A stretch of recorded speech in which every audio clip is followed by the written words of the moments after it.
Good morning everyone, स्वागत है आप सभी का आपके अपने यूट्यूब चैनल ब्लेजर्स कॉन्सेप्ट में। दोस्तों, आज के सेशन में हम लोग एक बार फिर से आरआरबी एनटीपीसी सीबीटी 1 एग्जाम का प्रीवियस ईयर सेट देखने जा रहे हैं। 6/4/2021 को ये एग्जाम हुआ था, प्रथम पाली का क्वेश्चन है।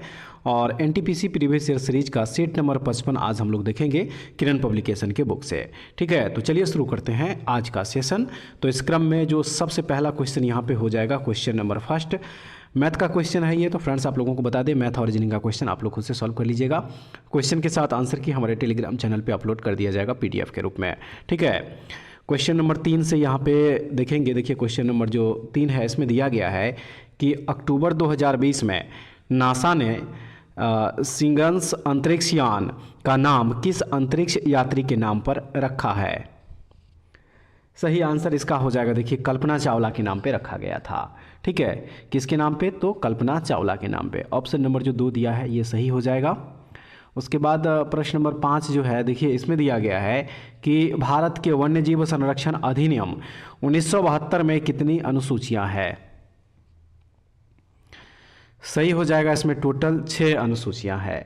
ठीक है, वन्य जीव अधिनियम 1972 पौधों एवं पशुओं की प्रजातियों के संरक्षण हेतु अधिनियमित किया गया है और इसके अंतर्गत विभिन्न पौधों और पशुओं की सुरक्षा स्थिति को 6 अनुसूचियों में विभाजित किया गया है। ऑप्शन नंबर 4 इस क्वेश्चन का सही आंसर हो जाएगा। ठीक है, उसके बाद चलिए अब प्रश्न नंबर हो जाएगा 8। दिया है इस प्रश्न में कि ग्रामीण क्षेत्रों के ऐसे व्यक्तियों और समुदायों को पुरस्कृत करने के लिए भारत सरकार द्वारा किस पुरस्कार की संस्थापना की गई है जिन्होंने वन्य जीवन के संरक्षण में असाधारण साहस एवं समर्पण का प्रदर्शन किया है? सही आंसर इसका ऑप्शन नंबर 3 अमृता देवी बिश्नोई पुरस्कार हो जाएगा।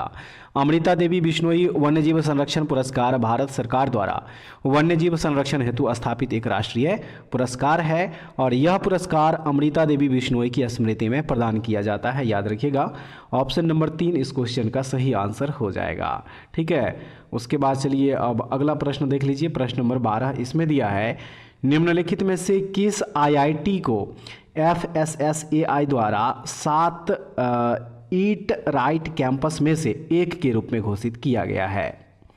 तो इसके लिए चलिए ऑप्शन देख लीजिए, वह कौन सा आईआईटी है। राइट आंसर इसका हो जाएगा, देखिए, आईआईटी गांधीनगर। ठीक है, आईआईटी गांधीनगर FSSAI से ईट राइट कैंपस पुरस्कार प्राप्त करने वाला भारत का पहला शैक्षणिक संस्थान बन गया है। ऑप्शन नंबर 4 जो है इसका सही हो जाएगा। और उसके बाद चलिए अब नेक्स्ट क्वेश्चन देख लीजिए। दिया है इसमें, दक्कन के पठार के अधिकांश हिस्से में किस प्रकार की मिट्टी पाई जाती है? तो इसमें काली मिट्टी पाई जाती है। काली मिट्टी को फ्रेंड्स रेगूर मिट्टी या काली कपास की मिट्टी के नाम से भी जाना जाता है। तो ऑप्शन नंबर जो 3 है काली मिट्टी, इस क्वेश्चन का सही आंसर यहाँ पे हो जाएगा। और नेक्स्ट क्वेश्चन में दिया है कि रुद्रेश्वर मंदिर या बेस्तंभाल गुड़ी रुद्रदेव द्वारा बनवाया गया था। रुद्रदेव का संबंध किस राजवंश से है? तो इनका संबंध जो है काकतीय राजवंश से है।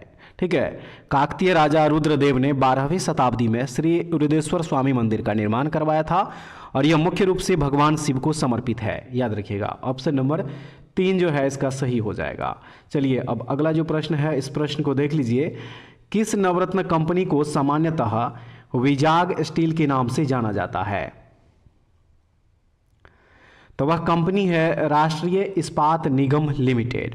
राष्ट्रीय इस्पात निगम लिमिटेड, जिसे विजाग स्टील के नाम से भी जाना जाता है, यह भारत के विशाखापत्तनम में स्थित एक सरकारी स्वामित्व वाला इस्पात उत्पादक है और यह भारत सरकार के इस्पात मंत्रालय के स्वामित्व में है। याद रखना है, ऑप्शन नंबर 2 राष्ट्रीय इस्पात निगम लिमिटेड इस क्वेश्चन का सही आंसर हो जाएगा। चलिए अब अगला जो प्रश्न होगा उस प्रश्न को देखेंगे। प्रश्न नंबर हो जाएगा 18। इसमें दिया है कि कौन सा विटामिन रक्त का थक्का जमने के लिए आवश्यक प्रोटीन और कैल्शियम को सक्रिय करता है? वह कौन सा विटामिन है? सही हो जाएगा विटामिन के। विटामिन के प्रोटीन को सक्रिय करता है एवं यह रक्त का थक्का बनने, कैल्शियम चयापचय एवं हृदय को स्वस्थ रखने में भी भूमिका निभाता है। और विटामिन के सबसे महत्वपूर्ण कार्यों में से एक कैल्शियम के जमाव को नियंत्रित करना है, ये भी जरूर याद रखिएगा आप लोग। ऑप्शन नंबर जो 1 है इसका सही आंसर हो जाएगा। चलिए अब जो अगला प्रश्न होगा उस प्रश्न को देखेंगे। दिया है इसमें J.W. मॉचली और जे प्रेस्पर इकर्ट द्वारा निर्मित प्रथम यांत्रिक पुर्जों रहित कंप्यूटर का नाम क्या था? तो उस कंप्यूटर का नाम था ENIAC। ENIAC जो है ये विश्व का प्रथम सामान्य उद्देश्य वाला कंप्यूटर था। ऑप्शन नंबर 4 इसका सही आंसर हो जाएगा। चलिए अब नेक्स्ट क्वेश्चन देख लीजिए। इसमें है प्रसिद्ध संगई महोत्सव पूर्वोत्तर भारत के किस राज्य में आयोजित किया जाने वाला एक वार्षिक सांस्कृतिक उत्सव है? राइट आंसर इसका हो जाएगा मणिपुर। मणिपुर जो है ये प्रत्येक वर्ष 21 से 30 नवंबर तक मणिपुर संगई महोत्सव मनाता है और इस उत्सव का नाम राज्य पशु संगई के नाम पर रखा गया है, जो केवल मणिपुर में पाए जाने वाले भौं वाले हिरन है। ऑप्शन नंबर 2 मणिपुर इस क्वेश्चन का सही आंसर है। और उसके बाद जो नेक्स्ट क्वेश्चन है इसमें कह रहा है कि खाली जगह है, उसके बाद कह रहा है कि के अनुसार ईस्ट इंडिया कंपनी द्वारा भारतीय शासकों को अपनी स्वतंत्र सशस्त्र सेनाएं रखने की अनुमति नहीं दी गई थी। तो इसके लिए चलिए ऑप्शन देख लीजिए।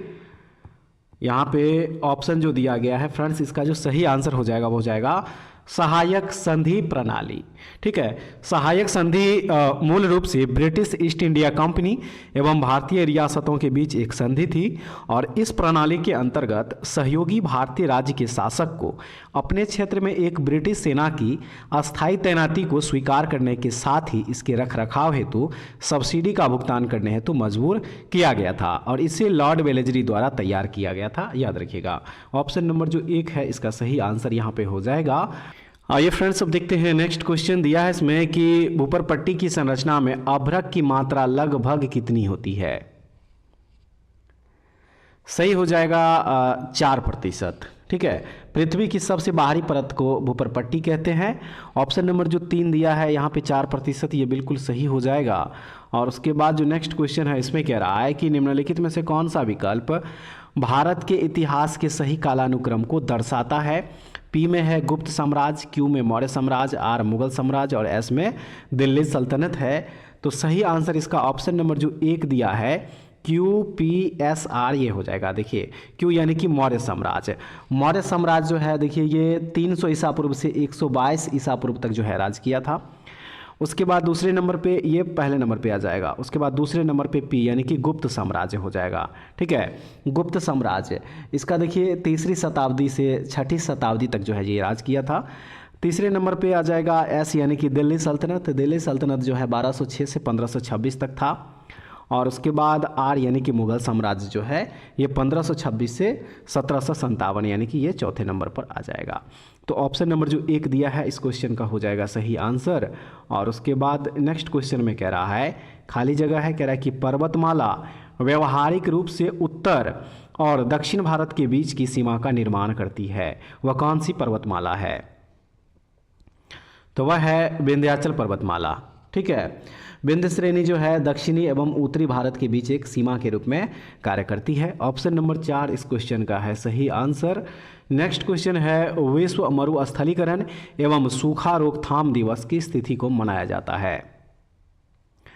तो फ्रेंड्स ये मनाया जाता है 17 जून को। ठीक है, 17 जून को ये मनाया जाता है और इसका उद्देश्य मरुस्थलीकरण एवं सूखे की उपस्थिति के बारे में जागरूकता बढ़ाना है। ऑप्शन नंबर 3 इसका सही आंसर हो जाएगा। चलिए नेक्स्ट क्वेश्चन को देखेंगे। भारत सरकार ने इनमें से किसके जन्म दिवस को प्रतिवर्ष पराक्रम दिवस के रूप में मनाने का निर्णय लिया है? तो चलिए ऑप्शन देख लीजिए। ऑप्शन यहाँ पे दिया गया है और सही आंसर जो है इसका वह है ऑप्शन नंबर 2, सुभाष चंद्र बोस के जन्म दिवस को जो है पराक्रम दिवस के रूप में मनाने का फैसला किया गया है। ऑप्शन नंबर जो 2 दिया है सही आंसर हो जाएगा। उसके बाद है कि इनमें से कौन भारत में आर्थिक सर्वेक्षण का प्रकाशन करता है? तो वह है वित्त मंत्रालय। आर्थिक सर्वेक्षण वित्त मंत्रालय में आर्थिक मामलों के विभाग के अर्थशास्त्र विभाग द्वारा तैयार किया जाता है और यह मुख्य आर्थिक सलाहकार के समग्र मार्गदर्शन में तैयार किया जाता है। इसे वित्त मंत्री द्वारा अनुमोदित किए जाने के बाद जारी किया जाता है। ऑप्शन नंबर 2 वित्त मंत्रालय जो है इसका सही हो जाएगा। चलिए अब अगला प्रश्न देख लीजिए। दिया है इसमें कि इनमें से कौन सा देश 2023 में एशियाई कप फुटबॉल टूर्नामेंट की मेजबानी करेगा। सही आंसर इसका ऑप्शन नंबर 2 हो जाएगा, चाइना ने किया था। ठीक है, उसके बाद जो नेक्स्ट क्वेश्चन इसमें हो जाएगा क्वेश्चन नंबर 37। देखिए कह रहा है कि मोपला विद्रोह किन वर्षों के दौरान हुआ था। मोपला विद्रोह किन वर्षों के दौरान हुआ था, तो ऑप्शन देख लीजिए। यहाँ पे जो ऑप्शन दिया गया है सही आंसर फ्रेंड्स इसका हो जाएगा ऑप्शन नंबर 1 1921 से 22 के दौरान जो है मोपला विद्रोह हुआ था। ठीक है, ऑप्शन नंबर जो 1 है इसका सही हो जाएगा। उसके बाद चलिए अब नेक्स्ट क्वेश्चन देखेंगे। क्वेश्चन नंबर 38 में दिया है चिपको आंदोलन इनमें से किस से संबंधित था। तो ये पर्यावरण संरक्षण से संबंधित था। चिपको आंदोलन 1973 में आरंभ किया गया एक अहिंसक आंदोलन था और इसका उद्देश्य वृक्षों की सुरक्षा एवं संरक्षण करना था और इस आंदोलन की शुरुआत उत्तराखंड में हुई थी। ऑप्शन नंबर जो 4 है बिल्कुल सही हो जाएगा। चलिए अब नेक्स्ट क्वेश्चन देखते हैं। 40 नंबर में दिया है अनुच्छेद 51A जिसमें मौलिक कर्तव्यों का वर्णन है को किस संविधान संशोधन के तहत संविधान में शामिल किया गया था। तो फ्रेंड्स इससे 42वां जो संविधान संशोधन 1976 में हुआ था इसी के तहत जो है शामिल किया गया था। ऑप्शन नंबर 2 बिल्कुल सही आंसर इसका दिया गया है। उसके बाद चलिए अब जो नेक्स्ट क्वेश्चन है उसको देखेंगे। इनमें से किसने मार्च 2021 उत्तराखंड के नए मुख्यमंत्री के रूप में शपथ ग्रहण की थी। तो सही हो जाएगा इसका, देखिए तीरथ सिंह रावत। ऑप्शन नंबर जो 2 दिया है। उसके बाद जो अगला प्रश्न है इसमें प्रश्न नंबर हो जाएगा 44। देखिए इसमें कह रहा है कि पुलकेशिन द्वितीय किस राजवंश का सर्वाधिक प्रख्यात शासक था। सही है, चालुक्य वंश का। पुलकेशिन द्वितीय जो है ये वातापी के चालुक्य वंश का सबसे प्रसिद्ध शासक था और उसने चालुक्य वंश पर 610 ईस्वी से 642 ईस्वी तक शासन किया था। ऑप्शन नंबर 4 इसका सही आंसर होगा। और चलिए अब जो अगला प्रश्न दिया गया है इस सेट का उस प्रश्न को देखेंगे। प्रश्न नंबर है 48। इस प्रश्न में है कि राज्यसभा सांसद के कार्यकाल की अवधि कितनी होती है। सही हो जाएगा 6 वर्ष। राज्यसभा जो है फ्रेंड्स एक अस्थाई सदन है जो कभी भंग नहीं होती है और राज्यसभा के 1/3 सदस्य प्रत्येक दूसरे वर्ष के बाद सेवानिवृत्त हो जाते हैं और एक सदस्य जो पूर्ण अवधि के लिए चुना जाता है वह 6 साल की अवधि के लिए कार्य करता है। ऑप्शन नंबर 4 6 वर्ष इस क्वेश्चन का है सही आंसर। और उसके बाद अगला प्रश्न है कि बाइनरी प्रणाली में 1 गीगाबाइट कितने मेगाबाइट के बराबर होता है। सही हो जाएगा 1024 मेगाबाइट के बराबर होता है 1 गीगाबाइट यानी कि 1 GB। ऑप्शन नंबर जो 4 है ये भी हो जाएगा बिल्कुल सही। और उसके बाद जो नेक्स्ट क्वेश्चन इसमें हो जाएगा क्वेश्चन नंबर 53। देखिए इसमें है कि मार्च 2021 में इनमें से किस भारतीय राज्य या केंद्र शासित प्रदेश ने 2048 के ओलंपिक में बिड करने की घोषणा की। तो सही हो जाएगा इसका दिल्ली। ठीक है, दिल्ली सरकार का लक्ष्य 2048 में होने वाले ओलंपिक खेलों की मेजबानी करना है। ऑप्शन नंबर जो 2 दिया है ये हो जाएगा बिल्कुल सही आंसर। उसके बाद है कि भारत में प्रवाही योजनाएं लागू किए जाने के समय भारत के प्रधानमंत्री कौन थे। तो उस समय भारत के प्रधानमंत्री थे मोरारजी देसाई। रोलिंग योजना जो है जनता पार्टी द्वारा पेश की गई थी जिसे मोरारजी देसाई सरकार ने बनाई थी और इस योजना के अनुसार प्रत्येक वर्ष योजना के प्रदर्शन का आकलन किया जाता था एवं इसके आकलन के आधार पर अगले वर्ष के लिए एक नई योजना बनाई जाती थी। ऑप्शन नंबर जो 3 दिया है इसका हो जाएगा सही आंसर। और उसके बाद चलिए अब अगला प्रश्न देखेंगे। प्रश्न नंबर है 57। इस प्रश्न में है कि निम्नलिखित में से किस मंदिर का निर्माण पल्लव वंश के शासकों द्वारा कराया गया था। तो सही हो जाएगा इसका, देखिए कांचीपुरम कैलाशनाथ मंदिर। कैलाशनाथ मंदिर का निर्माण जो है ये 8वीं शताब्दी के आरंभ में पल्लव शासक राजसिम्हा या नरसिंह वर्मन द्वितीय द्वारा किया गया था। ऑप्शन नंबर 4 जो है इसका हो जाएगा सही आंसर। अगले जो प्रश्न है इसमें कह रहा है कि 17वीं लोकसभा के कार्यवाहक अध्यक्ष कौन थे। तो इसके कार्यवाहक अध्यक्ष थे वीरेंद्र कुमार। ऑप्शन नंबर 3 बिल्कुल सही हो जाएगा। देखिए फ्रेंड्स प्रोटेम स्पीकर जो है एक अस्थायी स्पीकर होता है जिसे संसद के निचले सदन में कार्यों के संचालन हेतु सीमित समय के लिए नियुक्त किया जाता है।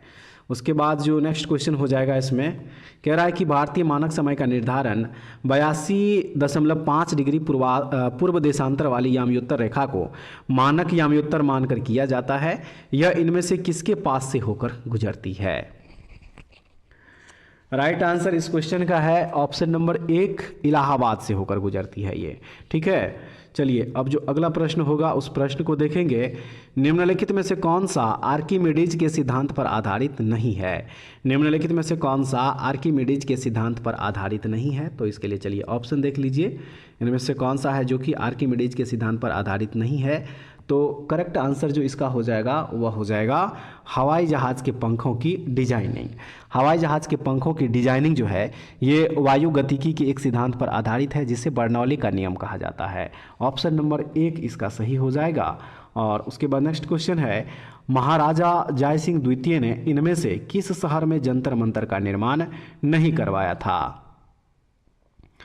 तो वह है इलाहाबाद।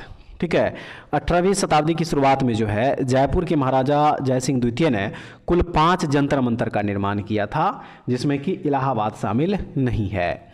ऑप्शन नंबर जो 1 दिया है इसका हो जाएगा बिल्कुल सही। और उसके बाद नेक्स्ट जो क्वेश्चन हो जाएगा इसमें, नेक्स्ट क्वेश्चन नंबर है 70। देखिए इसमें कह रहा है कि इनमें से कौन सा वैद्युत उपकरण जूल के तापन नियम पर आधारित नहीं है? तो वह हो जाएगा वैद्युत प्लग एवं स्विच। ऑप्शन नंबर जो 4 है सही इसका आंसर होगा। नेक्स्ट क्वेश्चन में कह रहा है कि निम्नलिखित में से कौन सा एक सही कथन नहीं है? तो देखिए यकृत और अग्नाशय का स्राव आमाशय में होता है, ये सही नहीं है। यकृत की पाचन भूमिका पित्त का उत्पादन करना एवं इसे ग्रहणी में भेजना होता है। ऑप्शन नंबर जो 2 दिया है सही आंसर हो जाएगा। आइए फ्रेंड्स अब देखते हैं नेक्स्ट क्वेश्चन। कह रहा है इसमें कि 10 डिग्री जल संधि इनमें से किससे संबंधित है? तो यह संबंधित है अंडमान एवं निकोबार द्वीप समूह से। 10 डिग्री चैनल जो है अंडमान द्वीप समूह एवं निकोबार द्वीप समूह को बंगाल की खाड़ी में एक दूसरे से अलग करती है। ऑप्शन नंबर 1 इसका सही आंसर हो जाएगा। उसके बाद जो नेक्स्ट क्वेश्चन इसमें हो जाएगा, क्वेश्चन नंबर है 77। देखिए इसमें कह रहा है कि words of freedom ideas of a nation नामक पुस्तक किसने लिखी है? सही आंसर इस क्वेश्चन का हो जाएगा, देखिए फ्रेंड्स इसमें ऑप्शन में नहीं दिया गया। यह पुस्तक जो है सरदार वल्लभ भाई पटेल के द्वारा लिखा गया है। ठीक है, सरदार वल्लभ भाई पटेल के द्वारा जो है ये पुस्तक लिखा गया है, जो कि ऑप्शन में नहीं दिया गया। तो आप लोग याद रखिएगा इसका आंसर। ठीक है, उसके बाद जो नेक्स्ट क्वेश्चन इसमें है 79 नंबर में कह रहा है कि निम्नलिखित में से कौन सा वेब ब्राउज़र नहीं है? तो देखिए गूगल जो है यह एक वेब ब्राउज़र नहीं है, गूगल एक सर्च इंजन है। ऑप्शन नंबर जो 3 दिया है बिल्कुल सही हो जाएगा। और उसके बाद प्रश्न नंबर 80 जो दिया है, देखिए इसमें कह रहा है कि इनमें से किसका उपयोग कैंसर के उपचार में किया जाता है? तो कोबाल्ट के समस्थानिक का उपयोग जो है कैंसर के उपचार में किया जाता है। ऑप्शन नंबर 2 बिल्कुल सही हो जाएगा। चलिए अगला प्रश्न जो दिया गया है इस प्रश्न को देख लीजिए। दिया है इसमें प्रधानमंत्री फसल बीमा योजना के तहत कितने क्षतिपूर्ति स्तर निर्धारित किए गए हैं? इसका देखिए राइट आंसर ऑप्शन नंबर जो 3 है ये बिल्कुल सही हो जाएगा। 3 क्षतिपूर्ति स्तर है, 70%, 80% और 90%, याद रखिएगा। उसके बाद जो अगला प्रश्न है इस प्रश्न में कह रहा है कि नेटो उत्तरी अटलांटिक संधि संगठन किस प्रकार का संगठन है? सही आंसर इसका हो जाएगा, देखिए अंतर सरकारी सैन्य संधि जो है ये एक प्रकार का है। उत्तरी अटलांटिक संधि संगठन जो है ये 1949 में बनाया गया था। ठीक है, 1949 में बनाया गया था और यह एक अंतर सरकारी सैन्य संधि प्रकार का संगठन है। और इसका गठन जो है संयुक्त राज्य अमेरिका, कनाडा एवं कई पश्चिमी यूरोपीय देशों द्वारा सोवियत संघ के विरुद्ध सामूहिक सुरक्षा प्रदान करने हेतु किया गया था। और नेटो का उद्देश्य जो है वह है राजनीतिक एवं सैन्य माध्यमों से अपने सदस्यों की स्वतंत्रता एवं सुरक्षा की गारंटी देना। ऑप्शन नंबर 4 इस क्वेश्चन का सही आंसर हो जाएगा। और फ्रेंड्स अब यहाँ से आगे जो है देखिए मैथ और रीजनिंग का ही क्वेश्चन है, तो आप लोग इसको खुद से सॉल्व कर लीजिएगा। क्वेश्चन के साथ आंसर की हमारे टेलीग्राम चैनल पे PDF के रूप में अपलोड कर दिया जाएगा। आप लोग लोग वहाँ से डाउनलोड करके खुद से इसको सॉल्व कर लीजिएगा। ठीक है फ्रेंड्स, उम्मीद करते हैं कि आज का सेशन भी आप लोगों के लिए काफ़ी यूज़फुल होगा। जरूर देखिएगा फ्रेंड्स इस वीडियो को, और उसके बाद कमेंट्स में बताइएगा कि सेशन आप लोगों को कैसा लगा। ऐसे वीडियो के लिए हमारे चैनल से जुड़े रहिए। अगले वीडियो में दोबारा फिर से मिलते हैं, तब तक के लिए जय हिंद।